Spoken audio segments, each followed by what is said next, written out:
Namaste. I'm just finishing the tour in UK, which is actually organized by PIDA.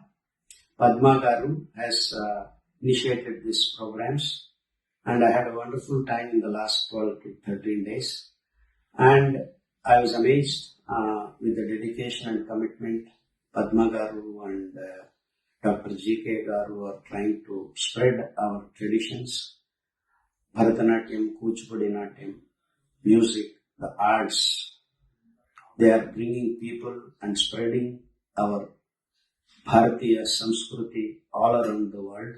And I'm so glad, and we all should be grateful for the work PIDA is doing.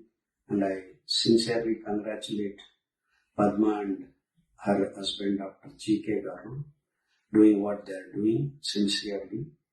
And I'm very pleased that they are also serving millet food in their meditational periods and retreats. And I was so excited to be part of this tour.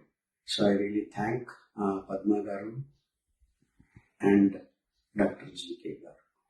They are doing a wonderful job. ధ్యానం మరియు భారతీయ సాంస్కృతికమైన అన్ని రంగాల్లోనూ వాళ్ళు పరిమితుల్ని దేశమంతటా పరిచయం చేస్తున్నారు. Wonderful concept. I'm really thankful for what they are doing. And let's do ధ్యాన, భారతీయ సంస్కృతి, నాట్యం, సంగీతం. ఇవే నిజమైన జీవన సంప్రదాయం.